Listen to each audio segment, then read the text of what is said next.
Les champignons hallucinogènes à usage médical sont désormais autorisés en Nouvelle-Zélande. Le pays a annoncé mercredi 18 juin avoir donné son feu vert à l'usage médical de la psilocybine, un composé naturellement présent dans certains champignons hallucinogènes. Le but, lutter contre la dépression ou le syndrome de stress post-traumatique. La substance pourra être administrée à des patients selon un protocole strict. Comme nous l'explique notre journaliste Anne-Laetitia Béraud, la Nouvelle-Zélande rejoint une petite liste des États à autoriser, sous condition, la prise de champignons hallucinogènes. Aux États-Unis, 2 États de l'Ouest américain, l'Oregon et le Colorado, ont récemment légalisé l'usage des champignons hallucinogènes sous supervision. Le Nouveau-Mexique a adopté le 7 avril 2025 une loi pour autoriser l'usage de la psilocybine à des fins thérapeutiques. Dans les Caraïbes, la loi est très différente d'un État à l'autre.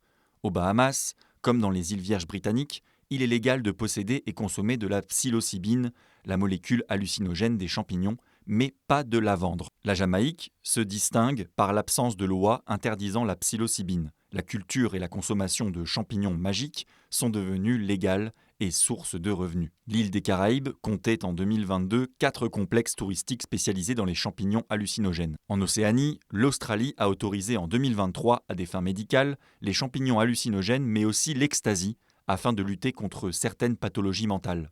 En Europe, si les champignons à psilocybine sont interdits aux Pays-Bas, les truffes à psilocybine, qui poussent sous terre, sont légales à la culture et à la vente. En République tchèque, l'utilisation de la psilocybine est autorisée pour un usage thérapeutique dans une infrastructure de santé et sous supervision d'un médecin disposant d'une autorisation. Enfin, la Suisse autorise cette drogue depuis 2014 pour un usage compassionnel en dernier recours. Les patients doivent prouver auprès de l'Office fédéral de la santé publique qu'ils souffrent d'un trouble résistant au traitement thérapeutique, c'est-à-dire qu'ils ont essayé plusieurs médicaments et thérapies sans voir d'amélioration de leurs symptômes et qu'ils sont atteints d'une maladie importante et durable qui les fait souffrir.